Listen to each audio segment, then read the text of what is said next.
네, 첫 번째 안드로이드 앱 만들기 시작하도록 하겠습니다. 네, 안드로이드 스튜디오에 대해서 알아보고 안드로이드 스튜디오에서 헬로 월드 앱 만들고 기본 응용 프로그램 개발의 워크플로우 가상 디바이스에서 앱 실행하기 순서로 강의 진행하도록 하겠습니다. 네, 사전에 필요한 지식인데요.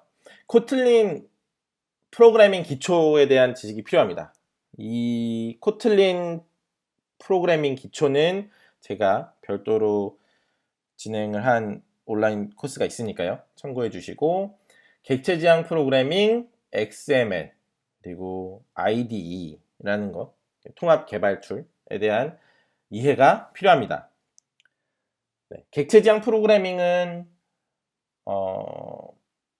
이것도 코틀린 프로그램 기초편에 7강에 있고요. 확인해 보시면 좋을 것 같고 XML에 대해서는 이제 마크업 랭귀지라는 거에 대한 이해가 좀 필요한데요. 만약에 개발에 대해서 조금 관심이 있으셨다면 HTML 프로그램, 그러니까 코딩, 그래서 웹페이지 만들기, 홈페이지 만들기 이런 것들 공부해 보셨다면 그것과 다르지 않습니다. HTML은 XML의 부분이고요.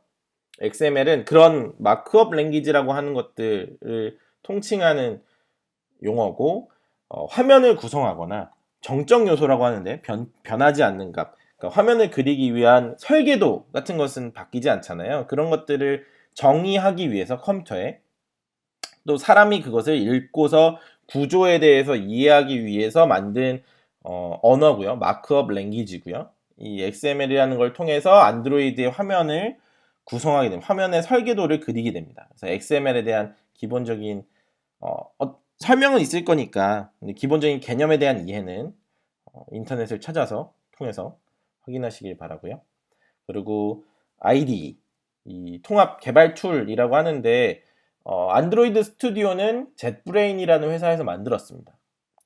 뒤에도 또 설명을 드리겠지만 이 툴을 어떻게 사용하고 그것을 통해서 코드를 개발을 하고 이 디버깅이라는 것도 중요한데요. 이제 어떻게 코드가 동작하는지를 분석하는 과정인데 문제가 생겼을 때 왜 문제가 생겼는지를 분석하는 과정인데 이런 것들에 대해서 지속적으로 좀 훈련이 필요합니다. 네. 안드로이드 스튜디오, 안드로이드를 개발하기 위한 IDE에 대해서 조금 설명을 드리도록 하겠습니다. 안드로이드 스튜디오에는 이게 안드로이드 스튜디오는 안드로이드 통합 개발 환경이고요. IDE. 그리고 프로젝트를 생성할 수 있고 그 액티비티 템플릿을 선택할 수 있게 해주고요. 그리고 아까 말씀드렸던 XML을 통해서 레이아웃을 만들어야 되는데 그 XML을 화면을 보면서 만들게끔 해주는 편집기가 있습니다. 이게 미리 보기를 하고 거기에 버튼을 배치시키고 화면을 구성하고를 위즈윅 에디터라고 하죠. 좀 더 편하게 화면을 보면서 쉽게 편집할 수 있게 해주는 레이아웃 편집기가 들어있고요. 그리고 다양한 테스트 도구들과 디버깅을 위한 디버거, 로그를 찍어서 프로그램이 어디까지 수행됐는지 그 로그를 찍어보면서 프린트하면서 확인할 수 있는 로그 콘솔이 있고요. 그리고 가상 머신을 지원해 줍니다. 지금 오른편에 보이시는 이 화면이 조금 화면이 깨졌는데 이거는 실습을 통해서 진행하기 전에 화면을 한번 더 보도록 하겠습니다. 이거는 안드로이드 스튜디오의 기본 화면이고요. 1번 요 상단에 있는 여기에 도구 모음 툴바가 이렇게 있고요. 그리고 그 아랫줄에 탐색기가 있습니다. 내비게이션 바고요. 이 프로그램의 폴더 구조를 타고 내려가서 지금 소스 코드가 어디에 있는 건지 확인할 수 있는 탐색기 내비게이션 바가 있고요. 그리고 왼편에 첫 번째 탭, 맨 끝에 있는 것이 탭이고요. 그 브라우저의 탭처럼 여러 개의 이 화면들을 열 수 있는 탭의 구조를 가지고 있는데 첫 번째 탭이 프로젝트 화면입니다. 그래서 프로젝트가 어떤 파일들로 구성되어 있는지 요 내비게이션이 있었다면 여기는 그걸 탐색할 수 있도록 트리 구조로 확인할 수 있고 왔다 갔다 할 수 있도록 해주는 프로젝트 화면이 있고요. 그리고 4번 제일 중요한 편집기 화면인데요. 지금 열려있는 편집기는 아까 말씀드렸던 레이아웃 편집기입니다. 레이아웃에 들어가는 기본적으로 위젯들 표시해주고 그 레이아웃의 블루프린트 해서 이 설계도죠. 설계도를 보여주고 아래 보면 이거에 대해 디자인으로 할 것인지 이거를 실제로 XML로 텍스트로 보일 것인지를 선택해서 편집을 할 수 있는 화면이 있고 소스코드는 소스코드대로 요 편집기 화면에 소스코드를 보여주게 됩니다. 그리고 이 테두리에 있는 것들이 다 탭입니다. 이 탭들을 누르면 해당 기능의 화면들이 이제 출력되게 되고요. 아래쪽에 있는 탭은 로그를 찍는 것들이 주로 있고 왼쪽에는 이 파일에 관련된 것들, 오른쪽에는 이 빌드에 관련된 것들이 있습니다.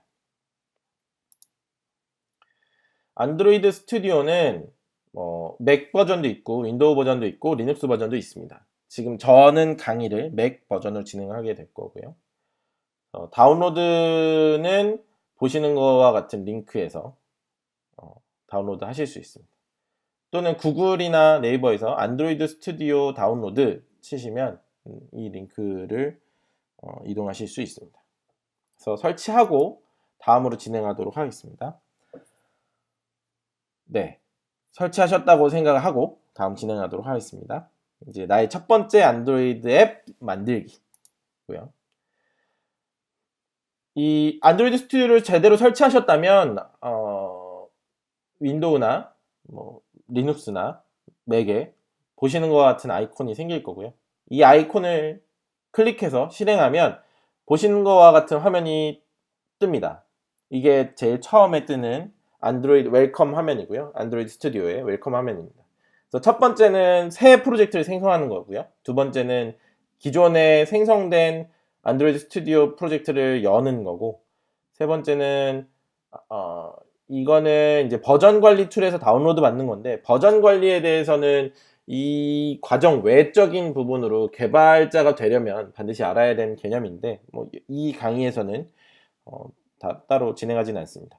그래서 아래쪽에 그런 것들과 같이 이 프로파일 할 수 있는 디버깅 APK를 실행한다든지 이 프로젝트 임포트 한다든지 이쪽은 사용하지 않고요.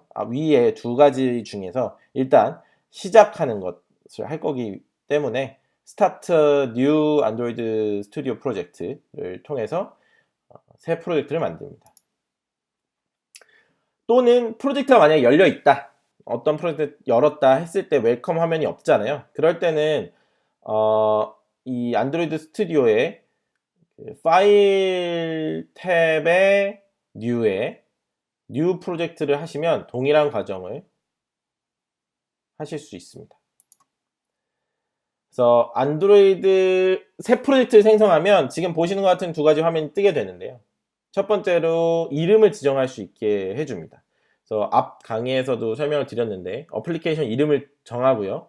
두 번째로는 이 앱의 이름을 유니크하게 만들기 위한 컴퍼니 도메인을 지정을 하고요.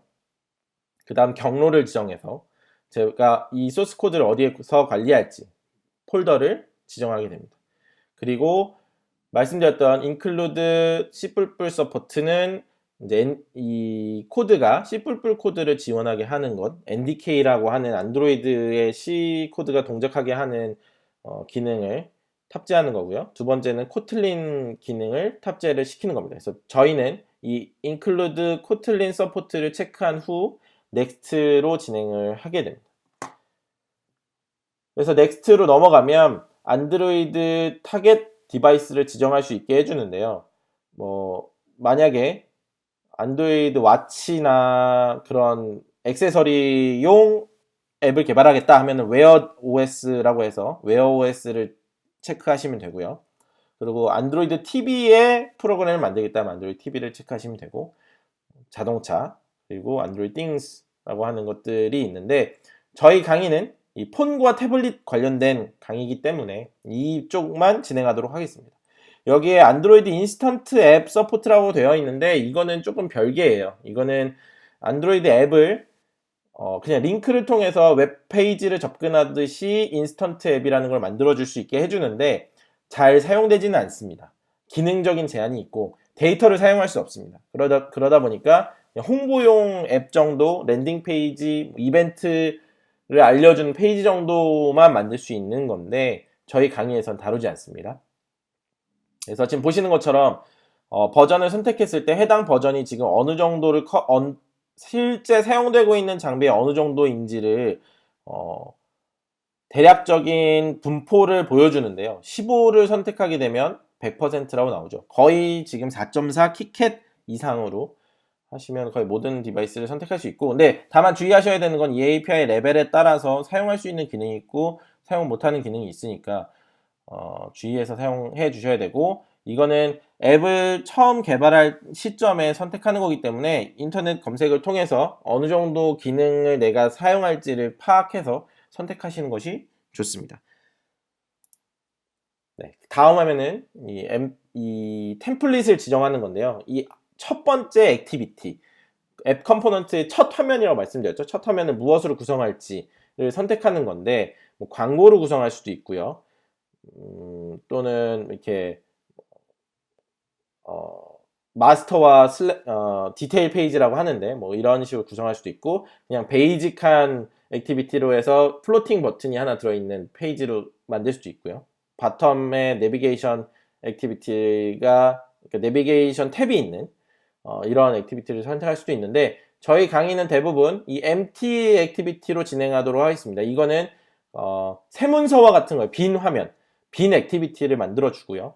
여기에다가 각종 화면을 UI 컴포넌트, UI 위젯이라고 하는데 뭐 그런 것들을 배치하면서 강의를 진행하도록 하겠습니다. 그래서 empty 액티비티를 선택하시고요. 다음을 지정하면 해당 액티비티의 이름을 선택할 수 있는데, 이름을 지정하는데 기본적으로 메인 액티비티가 뜰 거예요. 그래서 대부분 앱을 처음 만들 때 메인 액티비티로 시작을 하게 되고요.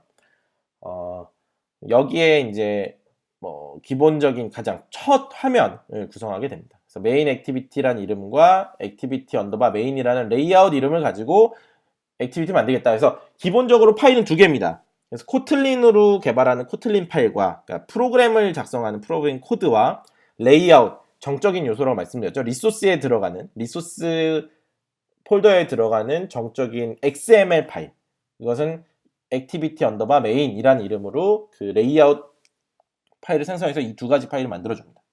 넥스트를 하시면 프로젝트가 생성됩니다. 프로젝트가 처음 생성되면 보시는 것처럼 좌측 화면에 프로젝트 폴더 구조가 나오게 되고 우측편에 소스 코드가 나오게 되는데요. 이전 강의에서 말씀드렸던 매니페스트 파일이 있고요.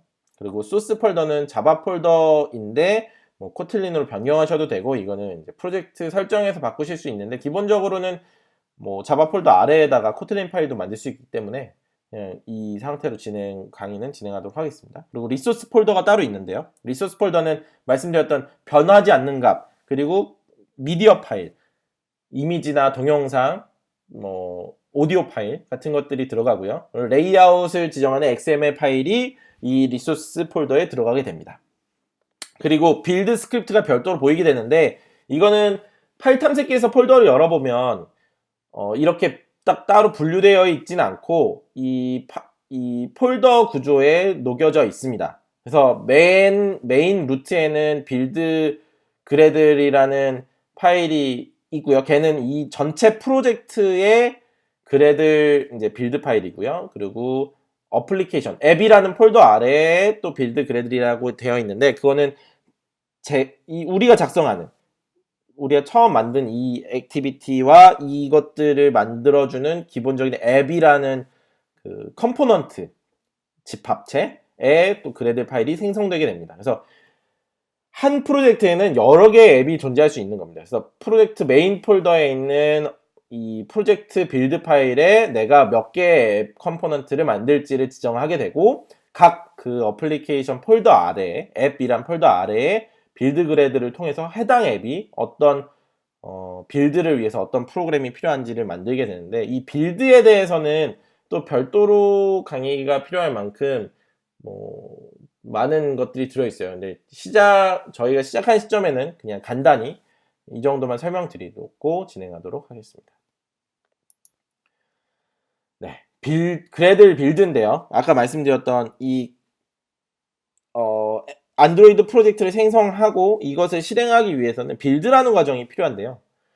안드로이드의 빌드 보조 시스템이 원래는 다른 엔트나 메이븐 같은 걸로도 빌드를 할 수 있었는데 최근에는 이 그래들이라는 걸로 거의 대부분 사용을 하고 있습니다. 그래서 이 빌드 시스템이라는 게 무엇이냐면 그 소스 코드를 만들었을 때 그 소스 코드를 APK로 변환해주는 과정이라고 생각하시면 됩니다. 그래서 소스 코드를 APK로 만들기 위해서는 제가 사용했던 라이브러리나 프레임워크에 대한 기본적인 제공해주는 파일들을 같이 넣어주고 그 파일들을 같이 엮어줘서 APK로 만들어줘야 되는데 이게 그냥 자바 코드를 코딩하듯이 만들지 못하는 이유는 빌드라는 과정은 이 파일을 엮는 과정에서 뭐 다운로드도 필요하고 때로는 파일이 없어서 오류를 뱉어내기도 하고 이런 과정들이 스텝 바이 스텝으로 진행돼야 되는데 컴파일 언어는 스텝 바이 스텝으로 진행하는 코드를 짜기 위해서 굉장히 어렵습니다. 왜냐면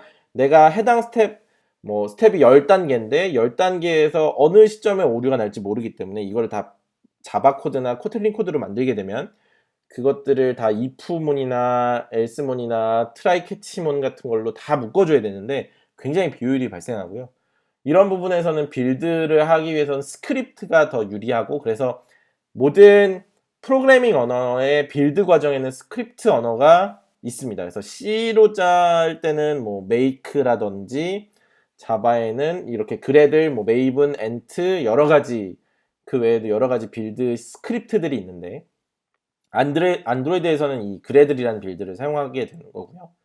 그래서 이 처음 딱 안드로이드 프로젝트 생성하면 그래드 파일이 3개 생기게 됩니다. 말씀드렸던 것처럼 프로젝트에 생기고 모듈에 생기고 이 설정 파일은 프로젝트랑 같이 메인 폴더에 생기는데 이 그래들에 대한 설정 그리고 이 프로젝트에 대한 설정 그래들이 생기고요. 그리고 각 앱 아래 앱 모듈에 대한 그래들 파일이 생기게 됩니다.